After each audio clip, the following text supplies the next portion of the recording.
Hello, I'm Chris Alvarez and welcome to Spacewalk's Money Talks, where we talk about the business, policy, and technology behind space exploration and commercialization. We're on the web at spacewalksmoneytalks.com. Thank you for listening. I'm speaking with Rod Pyle, author of Space 2.0 and also editor of Ad Astra magazine, the magazine for the National Space Society, which I'm a member of. And also, you've written numerous books, and you've also done special effects for some sci-fi shows. Yeah, so I recounted the books the other day because I hadn't looked for a while. And if I include the ones I've done for NASA, I have 17. Mm-hmm. If I don't include NASA, it's 15.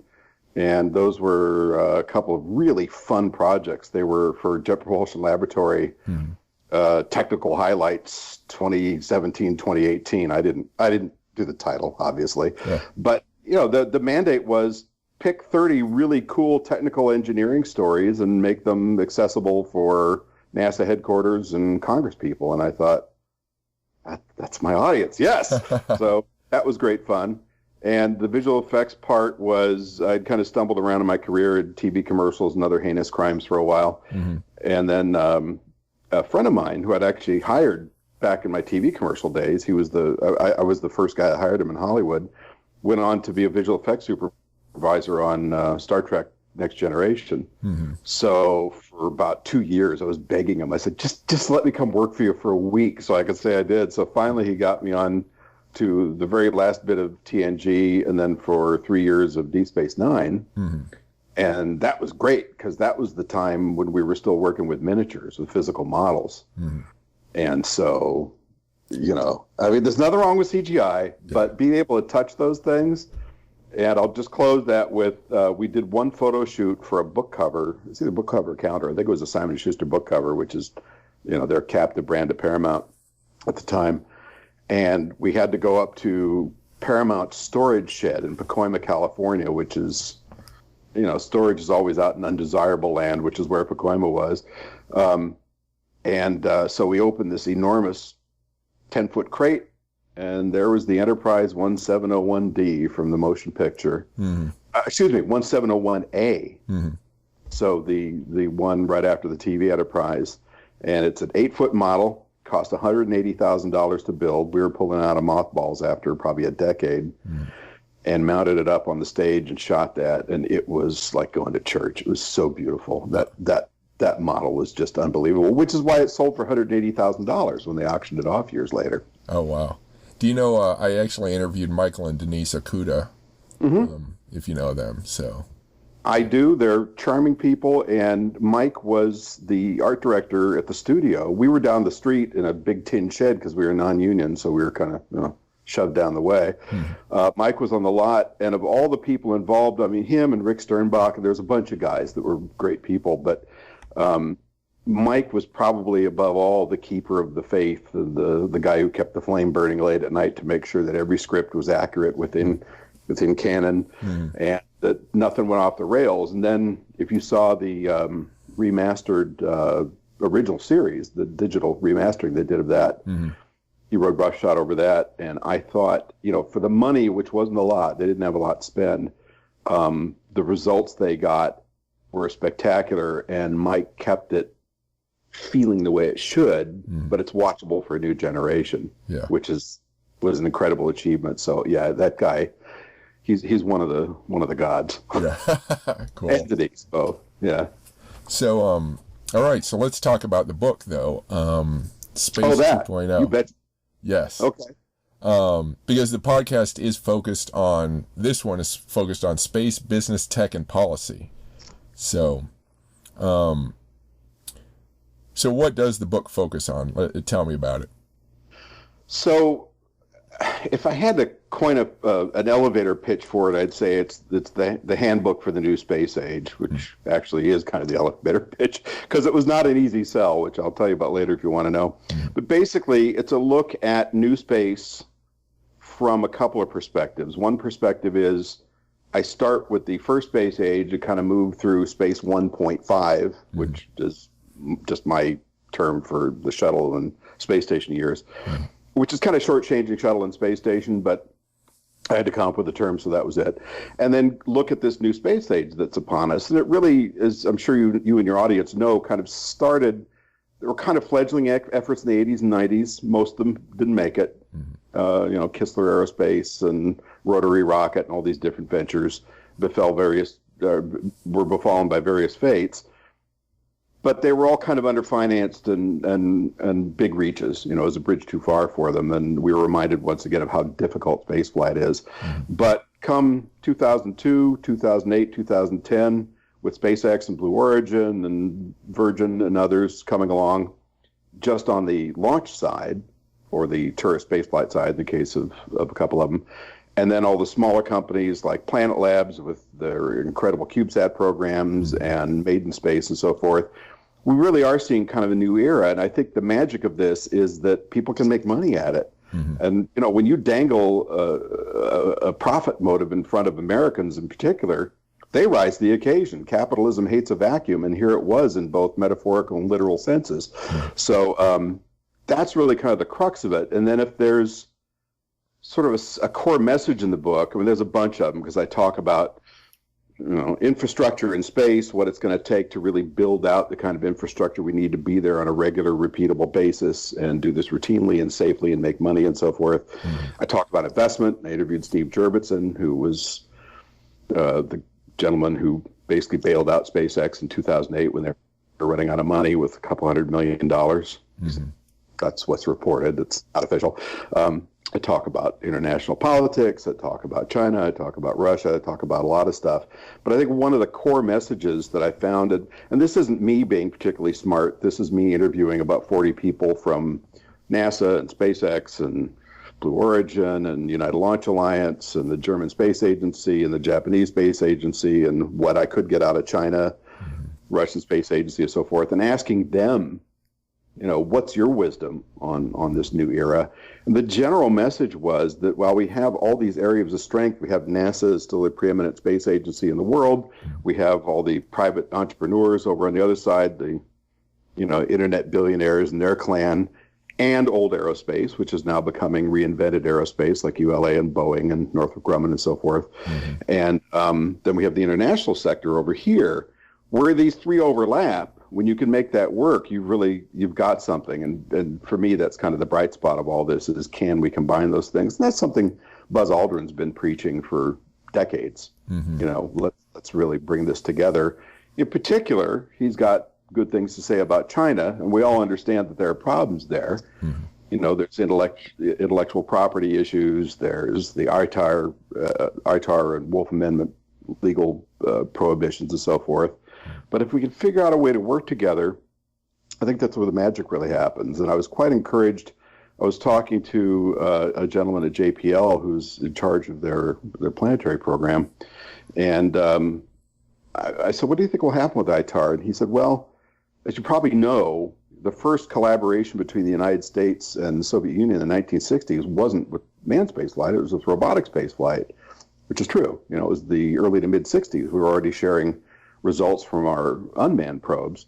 And he said, I think that's going to happen with China again. I think the stakes are lower. It's easier. It may not be unilateral, but we'll start sharing with China and other partners. And he hopes that will pave the way for true collaboration with them in a meaningful sense across the board. And I think that's pretty exciting.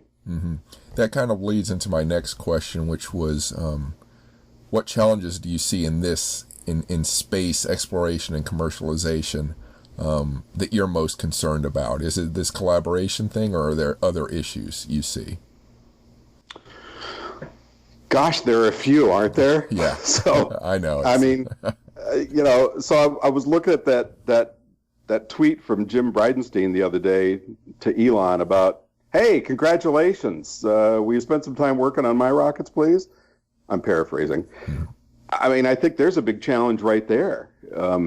NASA still has to figure out how they can really work effectively with private industry, not just changing their relationship with traditional aerospace, which they're doing by getting away from cost-plus contracts, which just means, endless ups and overs, as we saw during the space race and beyond, but also, how to deal with privately owned companies that often go off, can go off and do what they want. And Musk has been kind of a banner example of that. Not a bad way. He's just doing his thing. I think a lot of us would look at it and say, good for you.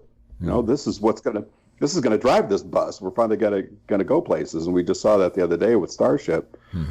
I hope that thing flies. On the international side, I think the big challenge is just finding a way to be fair across the board and not just fair to American perceptions, but fair to everybody's perception, which is tough. You look at a space program like China or India right now. India is going to be flying crewed capsules within the next couple of years, and they are unabashedly nationalistic. You know, even the white paper that China put out a couple of years ago about their space goals, you know, said, well, we're gonna be green, environmentally friendly, and we're doing this for all mankind and all that stuff. But it's really about China. It's about the greatness of China, paraphrasing again, and about proving, you know, our technological savvy and that we're the equal to other powers and we will go beyond and all that. And, you know, that's okay. I mean, that's kind of where we were in the 60s and 70s, and ditto with the Soviet Union. So it's understandable, but somehow we're going to have to figure out a way to move past that to make internationalism really work effectively. And I felt like we took a big step backwards for understandable reasons when Pence came out a few months ago and talked about the lunar landing goal by 2024. And sort of, you know, he led off with, we have an existential threat from Russia and China. And I get the China part. Yeah. Russia, you know, I think he was talking, it's sort of couch phrases about, you know, orbital weapons and things like that, basically non-human programs. But human space, you know, I don't have a crystal ball, but when we stop buying rides on Soyuz, I think it's going to be a real problem because their budgets are less than a tenth of NASA's now. So, yeah, that's going to be tough. Do you think... I'm trying to figure out, I mean, you probably know the answer to this or have a good answer for it. You know, why this sudden interest in space in the last decade or so? What changed? Is it because of the internet millionaires amassing this money that they could build their pyramids, so to speak? Or, you know, what happened? How did it happen? Well, it's interesting. If you talk to SpaceX and Blue Origin, you know, there's a certain corporate lore that goes along with working for that company. So I was in both cases talking to the presidents of the companies, and I said, so, you know, what burns in your gut? What makes this worth doing? And in both cases, it was, you know, the core people here were inspired by Apollo more than anything, but by the space age in general, and Star Wars and Star Trek and popular culture, but really by the exploits of that first space age, and are tired of waiting. And they're wealthy enough that they can do what they want. Musk's original idea was just to send a greenhouse up to Mars. He wanted to send a little experiment up, see if plants could grow there. And he was going to do it on top of a Russian rocket, which he went over to try and buy from the Russians. And as lore has it from one of the, I think the only guy that went with him, because that was very early on in SpaceX, that was I think 2001 or something. They went over there, and the general not only didn't take them seriously and snarled at them, but spat on Elon's shoe. Oh, which is kind of a Russian thing to do, you know, out of my sight. So, you know, that kind of lit his fuse, and he said, okay, NASA, okay, Russia, I'm going to build my own rockets, and I'll do it cheaper than you, and they'll be reusable.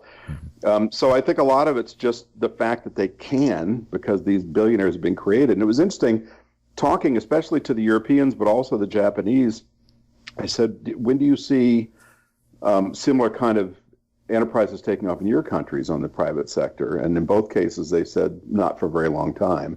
We don't have internet billionaires like you do, at least not on that scale. We don't have the kind of tax structure that you do. We don't have the business structure that you do. And it's going to be difficult for us to match that. And I thought that was interesting. So I think that helps a lot. But as much as anything, again, and I don't mean to oversimplify it because there's a lot going on here, but there's money to be made. And it's kind of easy and glib to say, well, there's going to be asteroid mining and we'll make money with that. That's probably a long ways off. We've seen a couple companies try and they didn't make it. But there's a lot of money to be made with NASA service contracts. There's a lot of money to be made with private launch contracts. SpaceX has captured, I think last count, about half of them. And there's a lot of money to be made in other services and support areas. And hopefully, in the not too distant future, if we can get this key component going, which is infrastructure, and by that I mean low Earth and cislunar infrastructure, so orbital fuel storage and water extraction and processing on the moon, and the making of fuel there, and ultimately, metal and glass and 3D printing parts and habitats and that kind of thing. Now you've really got something. But there's one more component of that which is important, which is valuation on this stuff. It needs to be commoditized. So NASA or somebody is eventually going to have to step up, unless it's just a completely a freebooting open market thing. But NASA could kickstart that by saying, look, we'll pay this much per gallon of liquid hydrogen. We'll pay this much per gallon of liquid oxygen. We'll pay this much for a block of aluminum from the moon, And now you've got a basically an exchange going on up there that has set prices, and now you can turn to investors, and not just rich billionaires from the internet, but guys like you and me, whatever we have to invest, and say, hey, what do you say? Here's the guaranteed return. All we have to do is go up there and provide that stuff, and NASA will buy it to go on to Mars and beyond, or supply it to other people. And now you've really got something. Do you think Artemis is, right now, the way it's conceived, is it just a cool idea that, I'm not saying it's not going to get done, but can it lead to a real, is it business infrastructure development in space? So the other way I've asked that question is, did we learn from Apollo, don't build a closed-end system that, at least in terms of perception, can't go beyond the moon, or go repeatedly and reliably? I hope so. I felt like the 2024 announcement with these limited goals and the smaller, constrained gateway and so forth felt like kind of a step backwards. And it felt like, you're doing the Apollo thing again, which was just enough to do the job. I mean, the Saturn V was enough rocket to do a lot of things, but it was expensive. But certainly the command module was robust and kind of flexible. Lunar module was a one-trick pony and barely capable of it was brilliant and it never failed, but it was just enough to get you down there and get you home after a few days. So are we doing that again? Kind of feels like a little bit, but I hope there's enough wisdom in there. I mean, they've got the National Space Council and notably all the advisory people on there. Scott Pace is a really smart guy. There's a lot of smart people on the council. There's a lot of smart people on the advisory board. And, I see some of the stuff that goes back and forth, and, they're being pretty clear about don't do this in a closed mold again. Make sure you leave lots of points of connection and open architecture so that we can move on and do something lasting and permanent, meaningful, and expandable. So that's my kind of weaselly non-answer. I don't know. Yeah. I mean, one thing that worries me, and I think you see it written about occasionally, but not enough, is, there's a lot being written about we don't have a lander, so they're trying to procure a lander and so forth. EVA suits, the last one we built was probably 1971 by, was it Dover, I think, that built them. And we don't have any. So we've got suits that are probably capable of letting you get out and stand on the moon for 20 minutes. But if you want to do work there, I mean, those Apollo suits were brilliant and rugged and multi-layered and strong and robust. And if you don't have something like that, you're taking a big chance. And even now, I think more now, actually, than the space age, we had lost a crew in the space age. Just say Apollo 13 didn't make it home. It would have been horrible and would have shut down for a while, and they probably would have finished the program at least out to 17, I think. But we're so risk-averse now that if we had another disaster up there, I think there would be a huge hue and cry, and I don't know what would happen. Yeah, so one issue I think about between government and private is quality control. Like how much do you put into that? How much are you required to put into that? And kind of thinking ahead, I think of people, let's say private moon base, with people, working in privately made suits and such. Who is in charge of making sure that it has the right qualities or specs? Is it Office of I forget the government one, OSHA or whatever. Like who? You're right. Who would mandate that stuff? Well, that's a really interesting question. I didn't go into it a whole lot in the book, but recently we've seen, at least in theory, the space station being opened up for tourist flights soon. And when the question came up, well, who's training the people that are going? The NASA said, you guys are, whoever's sending them. SpaceX, that's you, you know? Well, do they know how to do that? They've been working with NASA astronauts for a while now for the Crew Dragon, so I hope they do. But now if you're talking about tourists on the moon or long-term mining operations or what have you, with human beings anyway, I mean, let's just talk about spacesuit seals. You know what lunar soil is like. It's never had any weather. It's sharp, it's nasty, it's abrasive, it's potentially carcinogenic. There's all kinds of problems with it. So you got to have a whole structured set of rules and regulations around that. You've got to have inspectors. You've got to have safety officers. You've got to have Gene Kranz's famous 4-inch thick rule books, you know, and somebody's got to enforce that. And it's an interesting question. Is it NASA and OSHA and FAA and I don't know who else? How many other agencies in the alphabet soup would join in on that? And that's just us. Then if you start, you know, let's say the Moon Village comes along with Europe and you start getting international involvement, the Chinese are going to have their standards. We don't know a whole lot about them in terms of safety and regulation because we're not privy to it. The Russians have got theirs, and they're really good at it. But, you know, I'm going to go out on a little bit of a limb here, but their hardware is a little rough and ready. You know, I'm not going to make any jokes about the hole in the Soyuz because that would be unfair. But, you know, they've been flying the same spacecraft they designed to beat Apollo to the moon since 1965. And it's evolved, and it's wonderfully robust and flexible, but it's kind of basic, you know. So, yeah, I don't know who's going to be watching over that and how you're going to figure that out. And that is something I talked about a bit is rules and regulation. What's enough without being overbearing? Because you hear SpaceX and Blue and ULA and these other companies saying, you know, back off the regulations. If you want us to do this on time and at a price, you can't regulate. Well, how much do you loosen the grip before rockets start exploding and things start not working and seals leak on docking units and so forth? So it's a tenuous mix. Yeah. Outland, that movie comes to mind. Not quite the same analog, but it just makes me think of that. Well, and you know, if you're going to be in a big space station with a wall full of glass, don't take shotguns. Yeah. We learned that in Outland, and then we learned it again in Ad Astra, by golly. Don't go shooting a gun inside a spacecraft. It's never good. Did you see it yet? Not yet, but I want to. Would you recommend it? You know, Rotten Tomatoes, which is a critics aggregation site, the critics, I think, averaged 84%. In an interesting reversal, what usually happens, the audience was hovering at about 45. I thought, that's interesting, because it's usually the other way around. The critics go, this isn't art. The audience go, yeah, but I enjoyed it. It's pretty dark, a little maudlin. There's a lot of brooding going on. Pitt's performance is Oscar-worthy. The effects out by Neptune are great, but you'll see some holes, some science holes that'll probably bother you, and some magic rocket juice and stuff like that. But go see it and let's talk. I guess that didn't harm The Martian too much, though. A few scientific issues. You know, they were a little less gaping in The Martian, I think, even though I wasn't crazy about that final ascent sequence, and I certainly wasn't crazy about taping a bunch of plastic sheeting over a hole in the side of your station. When you have an atmosphere inside, you basically don't have one outside. And I was surprised, you know, when he was working with all that Martian soil in the trowel, which has got, you know, tons of perchlorate in it, that his eyes weren't fizzing closed and all his mucous membranes weren't, you know, swelling up, because Martian soil, as far as we know, is pretty nasty stuff. But the thing about the Martian was it was kind of chipper.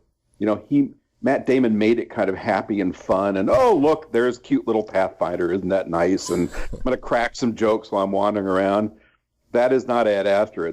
It's got about the same humor level as 2001: A Space Odyssey, which is like the Discovery, long and flat. So, yeah.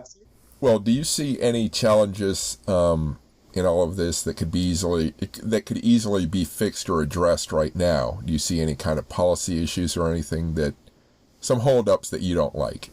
Well, like I said, I was talking to the smart kids in the room and trying to do justice to their opinions and not throw in too many of my own, because, you know, if it's historical, I'm quite comfortable doing that because I've been spending 30 years learning about it. Policy was a little fresher, so I tried to not editorialize too much, but I think on a personal level, I'd like to see the levelest possible playing ground for private investment, which means not giving traditional aerospace contractors a whole bunch more money than you give the new guys just because they asked for it. You know, I think we're all a little puzzled by why ULA got so much for their, I'm sorry, I think it was Boeing for CST-100, why they got so much for the CST-100 when SpaceX got, I think, only about 60% or 2/3 of that for the Crew Dragon. Now, you might bring in the logic, well, he was already further along, but, you know, that was money out of his pocket. So I don't really understand how that creates a fair and level playing field. I don't think guys like Elon Musk should have to sue the Air Force to be able to bid on contracts for launches. I don't think ULA should have, they don't anymore, but shouldn't have gotten a standing check every year of upwards of $1 billion just to be on standby to launch. I understand that it's crucial to have ready launch vehicles for military needs, but hopefully within the next couple of years that will include a lot of people. It already includes SpaceX in practical terms. And I read just the other day, I think the Blue Origin's now considering also having to sue for rights to bid on contracts. You know, same goes with the lunar lander. A bunch of material just went out about that a few weeks ago, and then again today I saw another headline about it. Who's going to get it? I don't know in the final analysis, but you know, Jeff Bezos looks like he's been working on it for a long time. I know it's just a mock-up, but it was really big. And in very simple terms, that I'm kind of like my Labrador. Look at the big spaceship, you know. So he may have a long way to go. And, you know, NASA's smart. I mean, I've worked for them off and on for years, and those people are really brilliant. They're just a little constrained by what's evolved since 1958, you know. When you look back at the space age years and interview people, I've interviewed countless people from that era. I've gone through those documents again and again and again.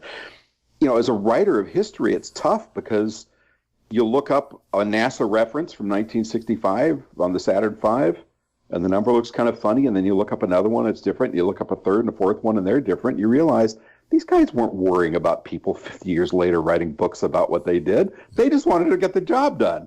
So it was moving very fast. If you look at, I'm going a little off topic here, but if you look at Skylab, repair of Skylab with Pete Conrad's crew, the first crew up there, they were doing stuff that you wouldn't dream of today without hundreds of hours of simulation. They had done some simulation, but they had to get up there in a hurry. The chances that he took climbing out on that thing with no handholds to speak of, with rope and basically a utility company cutter, a tree pruner, to go out and snip the cable, and that thing would swing out. And every time that happened, the rope would twang, and he and the other astronaut would go tumbling ASS over tea kettle, as he said again and again. You know, those were very daring times. Now, I don't want to make space more dangerous, but I think where I'm going with this is NASA is going to have to find a way to loosen up some of their regulatory structure, some of their concerns about risk, and the way they do business, because at least if my time at JPL and Johnson were any indication, you know, there are certain questions you ask that somebody has to turn around and pull a 3-inch book off a shelf and start thumbing through pages to find the 14 pages of answers that constrain that. And they're all due to things that went wrong and that they want to keep from going wrong again. But when you're that guarded, you know, if it's the first one or two times something goes wrong and you make rules, that makes sense. By the time you're on rule 27 for a similar problem, you're starting to glue your own feet to the floor. Yeah. You mentioned something a bit earlier that made me about the contracts, and obviously NASA isn't part of DoD, but it sounds like these new companies are sort of chipping away a little bit at the military-industrial complex that's built up over the last, 70 years? Whenever Eisenhower warned us, yeah. Yeah. Well, I guess since World War II, right? Yeah. Really? Yeah. So I wonder if that, and it's just kind of a comment, but I wonder if these big companies see that as a threat, or they're just going to try to, you know, take control of these companies, you know. I think we've seen them circle the wagons to an extent. And certainly this is just conjecture, but it wouldn't surprise me if the Air Force's response to SpaceX wanting to bid and being forced to sue Yeah, there might have been some influence from private industry, you think? I don't know. Um, it's just a guess. Oh my God, there are black Suburbans showing up in front of my house. No, not really. Um, so, uh, I think it's been tough for them. I interviewed Tory Bruno from ULA, who was their president, and I asked him some of those questions. And, we had a media relations person on the line, so I was only going to get so much. But I said, what's the landscape for you now? You've got these up and coming companies, SpaceX in particular, who are very aggressive. They may stumble, but so far not really. And, how are you meeting this challenge? I wanted to say, how are you reinventing yourselves to stay competitive? But fortunately, he said it. He said, well, we have to sort of reinvent ourselves to stay competitive. I said, thank you. And he said, they had reduced the parts count in the Atlas substantially. They had reduced the labor force by 30%. They had reduced cost by 40-something%. So they are working to streamline things. Now we got the Vulcan coming as another example of how they sort of reinvent themselves. It's just ULA, of course. And, fewer parts, lower expenses. They're going to drop the engines and catch them with a helicopter, we hope, and so forth. So, yeah, I think they're responding. The old school companies are responding very aggressively by streamlining operations. I'm not sure they like it. Mm-hmm. No, I don't think they would have if they hadn't had to. Northrop Grumman, Lockheed Martin, same thing. But it was time, and somebody had to come along and show them how.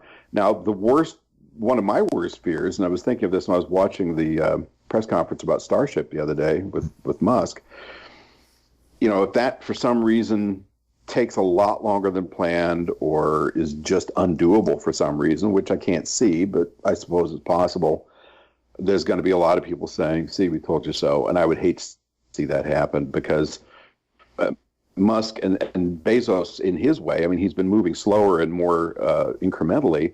But here's a guy who said, I'm going to build a 500,000 pound thrust engine. Why not? How hard could it be? And I'm going to make it run on methane. That'll be cool.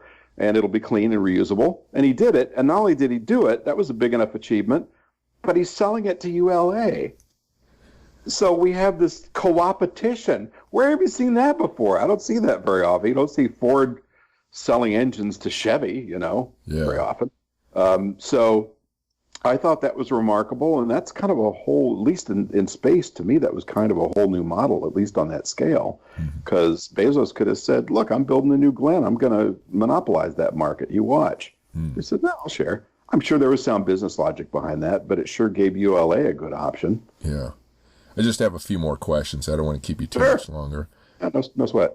Have you encountered any issues? Have you come across any issues on this subject that people aren't talking about that they should be discussing? Well, the book was finished before Artemis, so I wasn't at that point talking about lunar excursion suits and life support and all that kind of stuff. I think I had a long talk with Bill Gerstenmaier at one point, and we were talking about proving technology in space, and I do talk about this a little bit, but I think it's a topic that deserves some consideration because I think a lot, at least in the lay public, I think a lot of people don't really understand. He said, we build machines all the time that we test on Earth for weeks or months, and they work great. And you take them up in space, and they fail in a couple of days, sometimes sooner. He said, it's just you can't test that stuff on Earth. You can test radiation exposure, you can test temperature extremes, but you can't test weightlessness except for, the 20 or 30 seconds you get in a parabolic flight on the Vomit Comet. So, it's hard. So that goes from spacesuits to habitats, sometimes advanced propulsion systems. One of the things that's going up on the Mars 2020 rover is the MOXIE experiment, which is box about yay, that's going to convert a little bit of atmosphere into oxygen, extract. And that's really exciting. Well, we know how to do that. It's a Sabatier reaction, and it works just fine. But as NASA will point out, but we don't know if it works just fine on Mars for sure. So we're going to test it, which is great. Because not only does that mean that NASA can scale it up if they get around to going to Mars, but it means that, as has been the case since 1958, everybody else on the planet Earth gets to benefit from what NASA does with our tax dollars. I mean, when they have these breakthroughs and achievements, the vast bulk of it is public information very quickly. And you and I both know that Musk and Bezos and even Branson and others have benefited incredibly by all the heavy lifting that NASA and the Soviet Union did in the 1960s. I mean, they invented spaceflight, those two countries. And without all that work, these guys would not have gotten nearly as far as they have in such short time with the costs they've had. Do you think NASA should be the one doing the heavy lifting on other future technologies in this endeavor? Or is it just... Well, I talked to Lori Garver about that, who was the deputy administrator of NASA under Charlie Bolden for Obama. And I've known her since the 80s. She's a really wonderful, smart woman who speaks unflinchingly, which you don't always get with government, you know? Right. And she said, look, you know, we've been through this, and she was for years also head of the Airline Pilots Association, I think it's called.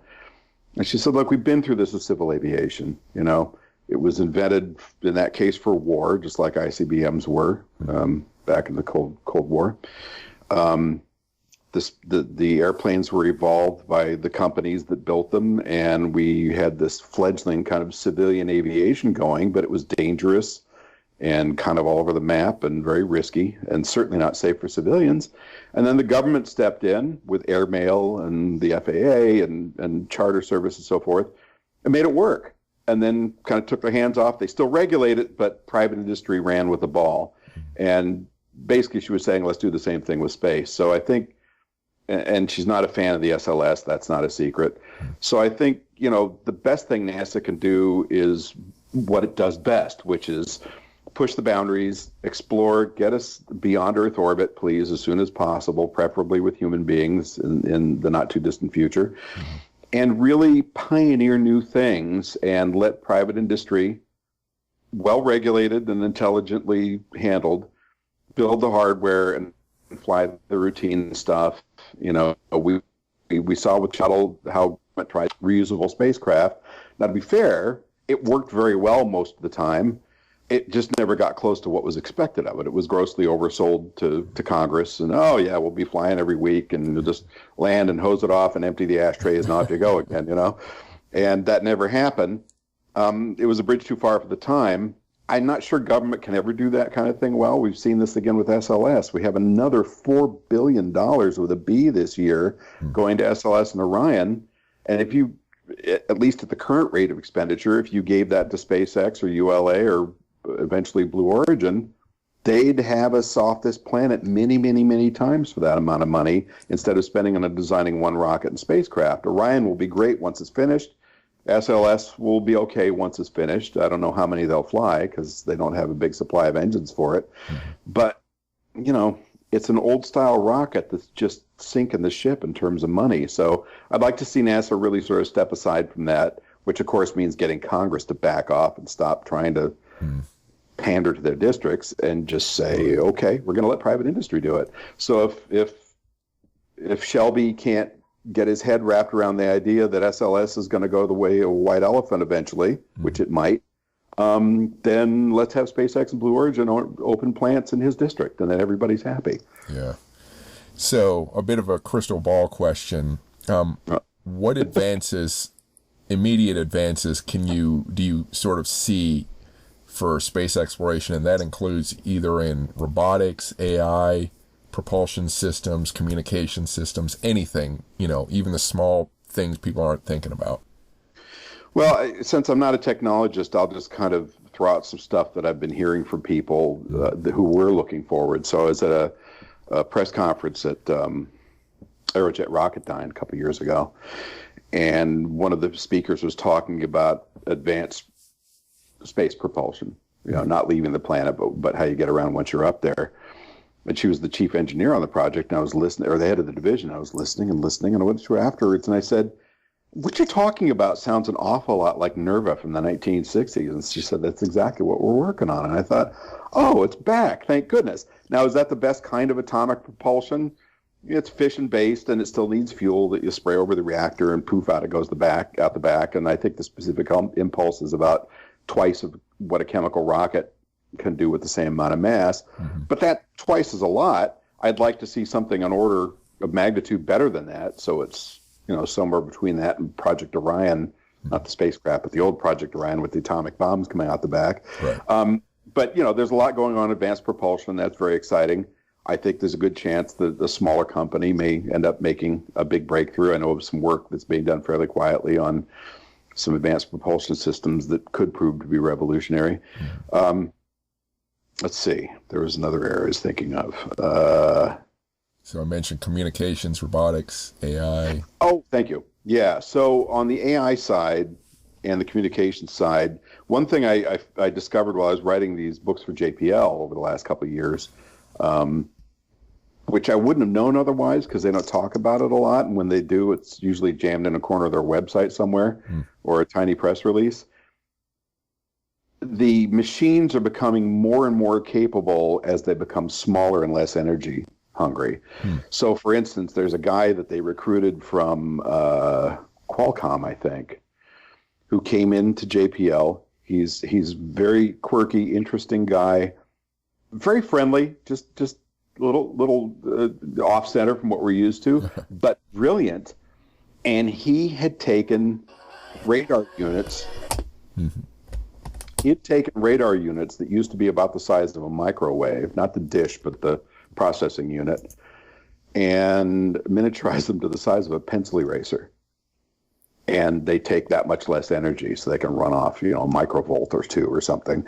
And across the board, whether you're talking about that or AI capabilities, JPL's not on the cutting edge of AI, but they're certainly on the cutting edge of how to use AI in space with really old computer systems, because even now, if you're talking about Curiosity rover or the orbital spacecraft that are going out to Mars or beyond in the solar system, they're using PowerPC chips that are baselined at, 1998.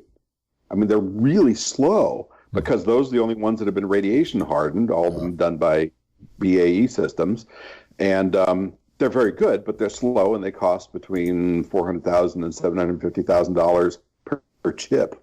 So the fact that they can do what they do with those is pretty astonishing. So when you look at it all collectively, one of the projects I was writing about was working out by icy moons with probes, and they were talking about combining these different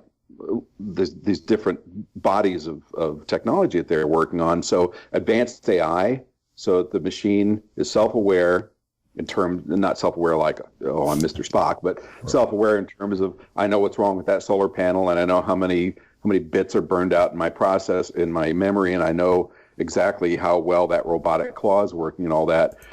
To have that self-awareness to rewrite its own mission parameters as it flies, that's not something I would have thought about until I saw what they were doing. But it's thinking on the go, and it doesn't need to wait for a signal 4 hours away from Earth. It just says, okay, this is what I got to do. And, there's a geyser squirting out of Enceladus up ahead of me. I better figure out how to maneuver around that, or a gravel field, that happens to be orbiting around one of these moons. So between that and the fact that they're smaller and less power hungry than ever before, you not only have more capable spacecraft on the robotic side, but you've got them much smaller and with smaller batteries and lighter power supplies. And even if you're talking about nuclear power, one of these plutonium fuel pellets, it can be small and less expensive. And now it gets really cheap to go out there and do this stuff if you can get the bureaucratic overhead costs out of it. So once again, maybe we turn to private industry. And now you're exploring the solar system with CubeSats, with bigger dishes. Oh, and by the way, they're also working on inflatable antenna for these things that has software in it that makes it look like a parabola, even though it's a sphere. And so now you can have, in a regular launch fairing, an antenna that will expand out to be 14 feet wide and have huge bit rates on something the size of a cigar box. So wow, it's pretty exciting. Yeah. So I guess what we were talking about was potential impediments, but what I'm getting all worked up about is how good it can be and how quickly it can happen and how cheap it can be if they can just get some of the roadblocks out of the way. The roadblocks at this point are still investment and regulation, and I guess in some cases just NASA's way of doing business. But again, as we saw, the other side of that Pence announcement was, look, aerospace industry, if you can't do what we're asking you to do in a timely fashion, we'll find somebody who can. And that was a clear message to, I think, Boeing and possibly to some other contractors saying, you need to step this up, or we're just going to turn to guys like SpaceX and Blue, who are also behind, but they're not costing as much money. Do you know if Is there any resource or someone who brings together new science discoveries that could feed into space exploration advances? Like, is there a clearinghouse of even the smallest little material science discovery or anything? Anyone who's feeding all these inputs in.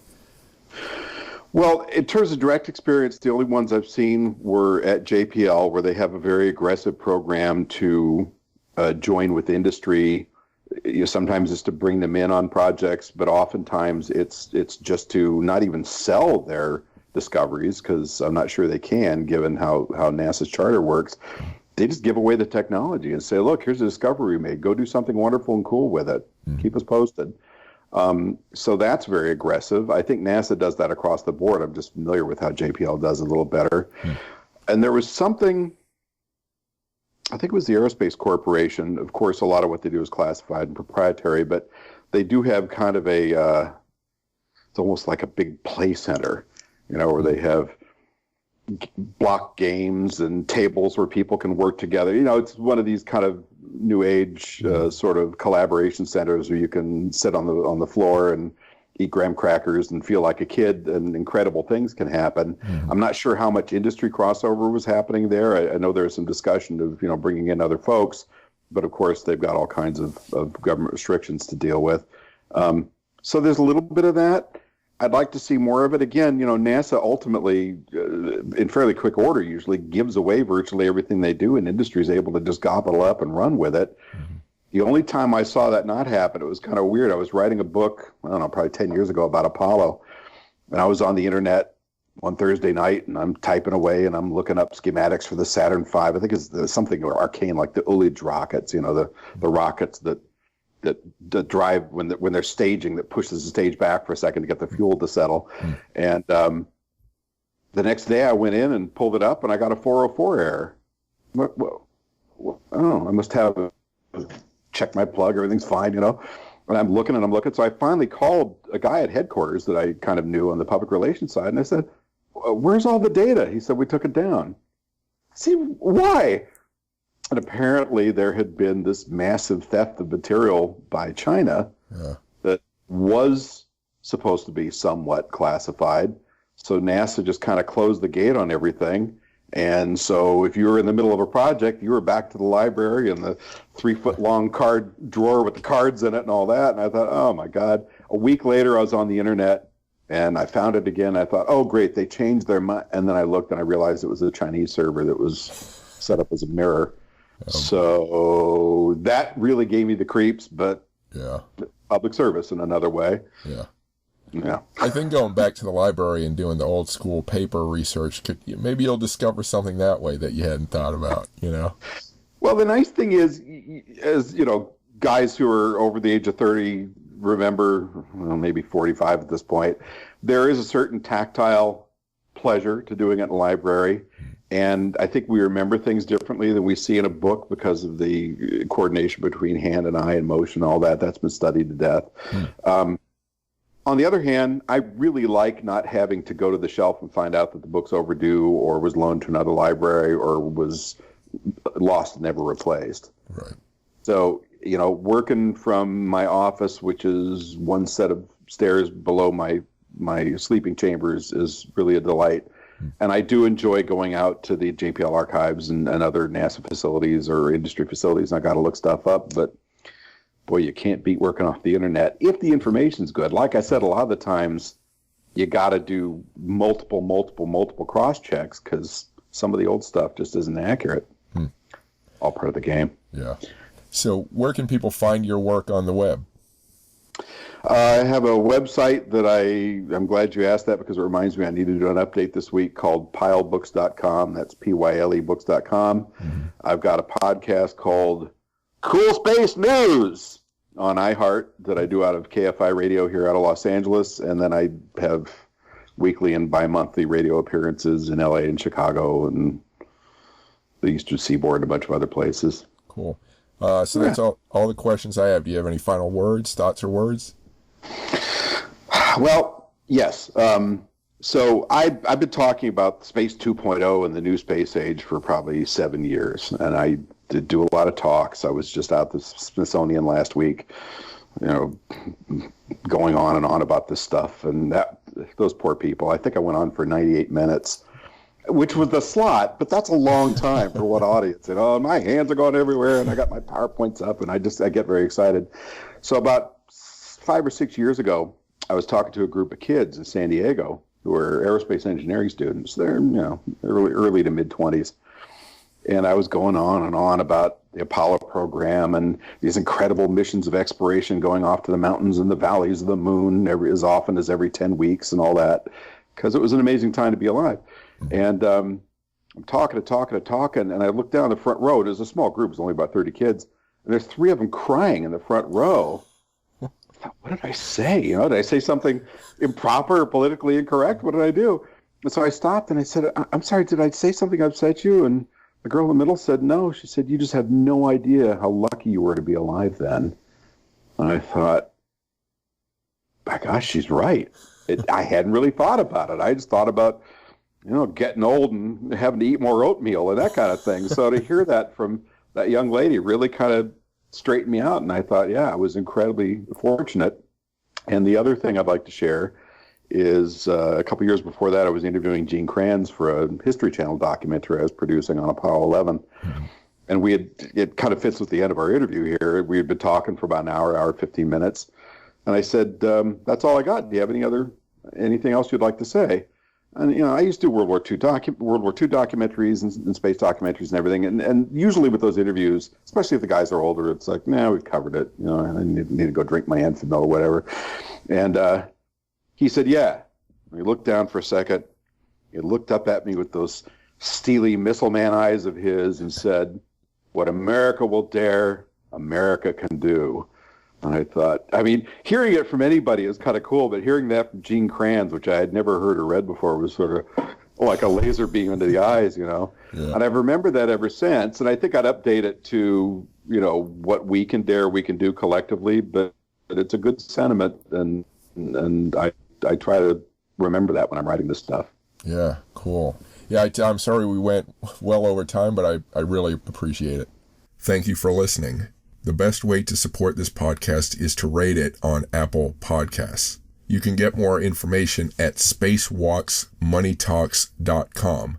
You can also follow us on YouTube at Spacewalks Money Talks, on Instagram at Spacewalks Money Talks, on Facebook at Spacewalks Money Talks, or on Twitter at Spacewalks MT. Thank you for listening.